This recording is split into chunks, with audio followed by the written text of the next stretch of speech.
Bismillahirrahmanirrahim. Assalamualaikum warahmatullahi wabarakatuh. Perkenalkan, nama saya Rahma Triwijayanti dengan NIM A1Q1200048. Saya mahasiswa dari Universitas Halu Oleo, Fakultas Keguruan, Ilmu dan Pendidikan, jurusan Bimbingan dan Konseling. Baik, di sini saya akan menjelaskan rencana pelaksanaan layanan bimbingan klaksikal guna untuk memenuhi final administrasi dan manajemen sekolah. Rencana pelaksanaan layanan bimbingan klasikal SMA Negeri 9 Kendari semester ganjil tahun ajaran 2022-2023. Yang pertama, komponen layanan, yaitu layanan dasar atau bimbingan klasikal, bidang layanan karir, topik layanan konsep diri dalam merencanakan karir, aspek perkembangan pemahaman perencanaan karir.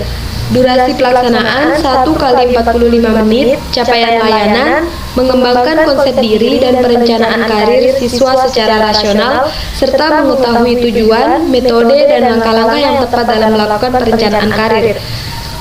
Metode atau media yaitu PowerPoint dan poster. Sasaran layanan siswa kelas 11. Pendahuluan 1. Guru menyiapkan kegiatan. 2. Guru bimbingan konseling membuka dengan salam dan berdoa. 3. Guru bimbingan konseling menjelaskan langkah-langkah yang akan dilakukan dan melakukan kesepakatan dalam pelaksanaan layanan tersebut. 4. Menyampaikan maksud tujuan layanan yang akan diselenggarakan. 5. Menanyakan kesiapan kepada peserta didik. Kegiatan inti teknik yaitu metode ceramah dan diskusi kelompok. Tahap persiapan yaitu strategi dalam memberikan pemahaman pentingnya konsep diri dalam perencanaan karir.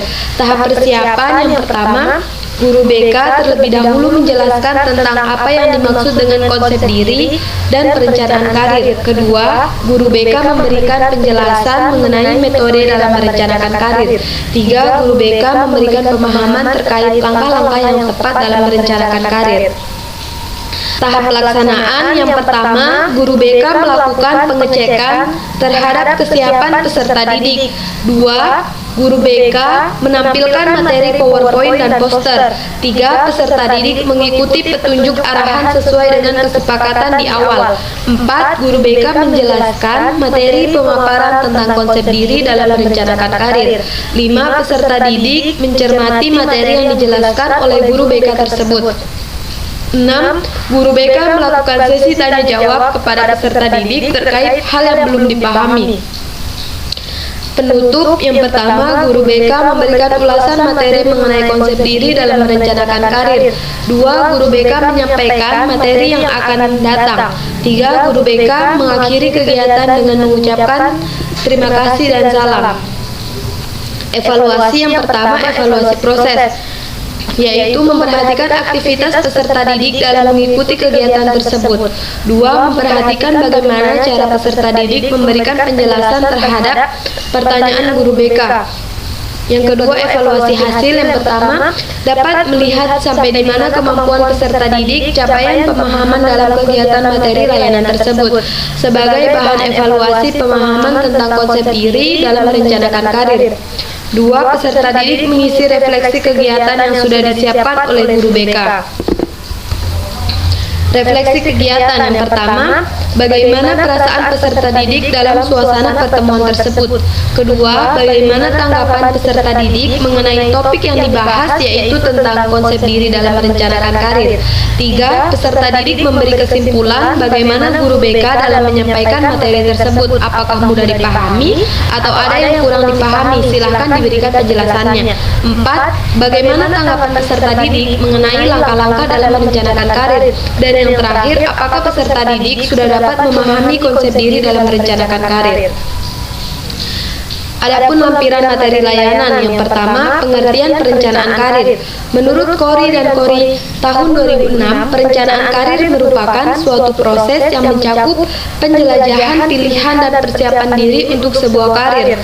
Witko 2005 menyatakan bahwa perencanaan karir adalah proses yang harus dilewati sebelum melakukan pengambilan keputusan karir.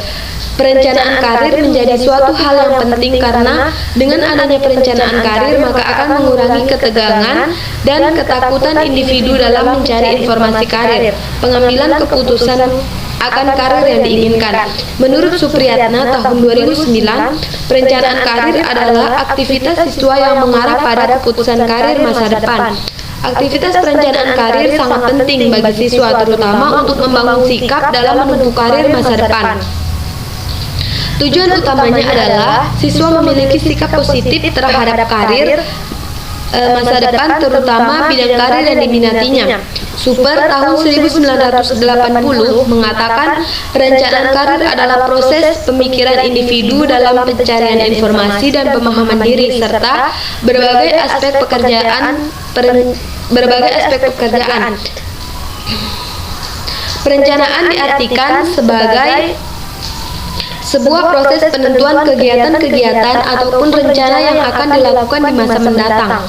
Sedangkan karir diartikan sebagai semua pekerjaan yang dilakukan oleh seseorang selama masa kerjanya yang memberikan kelangsungan, keteraturan, serta nilai bagi kehidupan seseorang. Sehingga dapat didefinisikan perencanaan karir adalah sebuah proses di mana individu bisa mengidentifikasi serta mengambil langkah-langkah untuk menggapai tujuan karirnya. Dengan perencanaan karir, maka setiap individu mengevaluasi kemampuan dan juga minatnya sendiri, mempertimbangkan kesempatan karir alternatif, merencanakan aktivitas-aktivitas pengembangan praktis dan menyusun tujuan karir.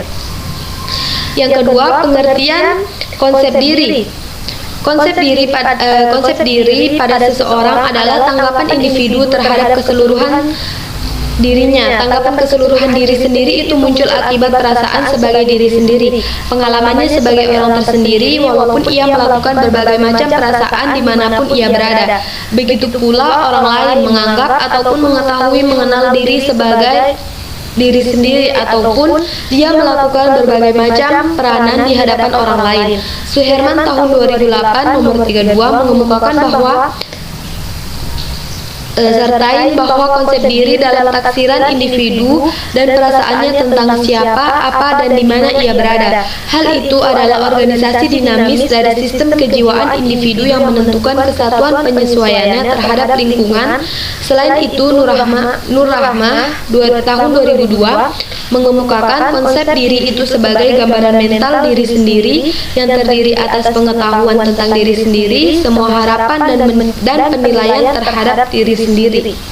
Berikut ini beberapa karakteristik konsep diri yang berkaitan dengan pekerjaan dan pengembangan karir, yakni yang pertama, memahami kondisi dan kemampuan fisik, yang kedua, memahami potensi-potensi yang dimiliki, yang ketiga, memahami dan menyadari sifat-sifat kepribadian yang dimiliki, yang keempat, memahami kemampuan diri dalam proses memilih dan mengambil keputusan, dan yang terakhir, memahami nilai-nilai dan tanggung jawab serta implikasi etis dari setiap pilihan karir yang diputuskannya.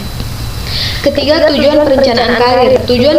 Tujuan dari perencanaan karir menurut Dillard tahun 1987 yaitu yang pertama, kesadaran diri dan meningkatkan pemahaman diri. B. Mencapai kepuasan pribadi. Bagian C. Mempersiapkan diri pada penempatan yang memadai. Dan yang bagian D. Mengefisienkan waktu dan usaha yang dilakukan dalam berkarir. 4. Metode perencanaan karir. Bagian A. Pendidikan karir. Pendidikan karir adalah suatu proses bagi karyawan atau individu untuk menerima pembelajaran dalam mengembangkan kemampuan atau skill mereka. Tujuannya untuk mempersiapkan diri dalam perencanaan, menaikkan tarif karir mereka. Pendidikan karir tidak semata diperuntukkan untuk karyawan saja. Sebagai contoh, perencanaan karir pelajar setelah lulus SMA atau SMK juga diperlukan. Perencanaan pendidikan karir siswa adalah proses untuk mempersiapkan pemilihan karir masa depan dengan membina karir dan pendidikan yang sesuai dengan pemahaman diri, minat, penjurusan yang harus ditempuh dalam mempersiapkan diri memasuki dunia karir atau pekerjaan dan jabatan demi mencapai tujuan-tujuan karir atau cita-cita. B. Penyediaan informasi. Salah satu metode lainnya dalam merencanakan karir adalah penyediaan informasi, yaitu proses mengumpulkan berbagai macam informasi sebagai persiapan dalam perencanaan karir. Selain untuk karyawan, kita bisa mengambil contoh perencanaan karir untuk mahasiswa yang ingin mencari kerja. Dalam metode ini, mahasiswa yang akan segera lulus dan mau langsung bekerja perlu mengumpulkan berbagai informasi pendukung untuk karir planningnya. Misalnya, mengetahui apa saja yang disukai, mempelajari kemampuan, mencari program-program pelatihan dan pendidikan pendukung seperti sertifikasi, opsi-opsi tempat kerja pertama yang memiliki peluang penerimaan yang lebih besar, latar belakang perusahaan, rentang gaji, pekerjaan yang sesuai dengan pembelajaran yang didapat, job harian, kultur kerja, hingga job requirement yang sesuai dengan skill dan kemampuan. Bagian C. Bimbingan karir. Bimbingan karir adalah usaha mencari pengetahuan soal karir pada satu orang yang bisa menjadi mentor sebagai bekal dalam mempersiapkan proses peningkatan karir. Metode ini mungkin sifatnya hampir sama dengan pendidikan karir. Dan yang terakhir, langkah-langkah dalam melakukan perencanaan karir. Yang pertama itu menilai diri sendiri. Menilai diri sendiri berarti bertanya atau memahami diri sendiri merupakan hal yang utama dalam perencanaan karir. Mengenali kesempatan-kesempatan, peluang-peluang, kendala-kendala, pilihan-pilihan, keterampilan, konsekuensi-konsekuensi, bakat, serta nilai yang berhubungan dengan peluang karir. Yang kedua, menentukan tujuan karir. Setelah seseorang dapat menilai kekuatan, kelemahan, serta memperoleh pengetahuan mengenai arah dari waktu kerja, maka tujuan karir yang dapat diidentifikasi kemudian dibentuk. Bagian C. Rencana-rencana. Mungkin rencana-rencana dibuat dari berbagai macam desain kegiatan untuk mencapai tujuan karir yang dicapai. Dan yang terakhir, melaksanakan rencana-rencana. Untuk mengimplementasikan sebuah rencana yang dibutuhkan iklim organisasi atau perusahaan yang mendukung. Maksudnya bahwa manajemen tingkat atas harus mengajak semua tingkatan dari manajemen untuk membantu bawahan mereka dalam meningkatkan karir mereka. Selanjutnya saya akan menampilkan slide PowerPoint mengenai materi layanan konsep diri dalam merencanakan karir. Yang pertama, pengertian perencanaan karir. Menurut Supriyatna tahun 2009, perencanaan karir adalah aktivitas siswa yang mengarahkan kepada keputusan karir masa depan. Aktivitas perencanaan karir sangat penting bagi siswa, terutama untuk membangun sikap siswa dalam menempuh karir di masa depan. Selanjutnya, pengertian konsep diri. Menurut Nur Rahmah tahun 2002 mengemukakan bahwa konsep diri itu sebagai gambaran mental diri sendiri yang terdiri atas pengetahuan tentang diri sendiri, semua harapan dan penilaian terhadap diri sendiri. Selanjutnya, tujuan dari perencanaan karir menurut Dillard tahun 1987. Yang pertama, kesadaran diri dan meningkatkan pemahaman diri. Kedua, mencapai kepuasan pribadi. Ketiga, mempersiapkan diri pada penempatan yang memadai. Dan yang terakhir, mengefisienkan waktu dan usaha yang dilakukan dalam berkarir. Selanjutnya itu langkah-langkah dalam perencanaan karir.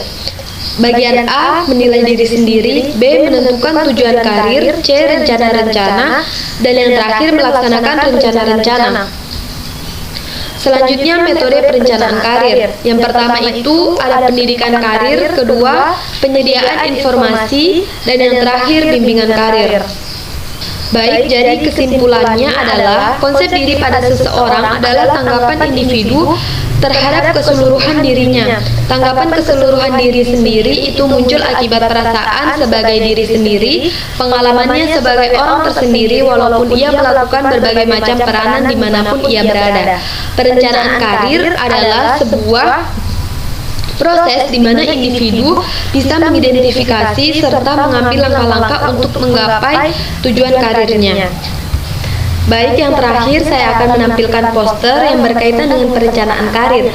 Dalam merencanakan karir, seorang individu harus memenuhi 3 aspek. Yang pertama, pengetahuan dan pemahaman diri sendiri yang berkaitan dengan bakat, minat, prestasi akademik, potensi, keterbatasan dan sumber yang dimiliki. Yang kedua itu pengetahuan dan pemahaman dunia kerja, di mana individu sudah mengetahui tentang informasi-informasi tentang dunia kerja dan menyesuaikan kemampuan dirinya dengan dunia kerja yang dipilihnya. Dan yang terakhir, penalaran yang realistis. Seseorang yang akan merencanakan karir harus memiliki penalaran yang realistis dan masuk akal. Baik, demikian penjelasan dari saya mengenai rancangan pemberian layanan bimbingan klasikal. Mohon maaf atas segala kekurangannya dan saya akhiri dengan ucapan wabillahi taufik wal hidayah. Wassalamualaikum warahmatullahi wabarakatuh.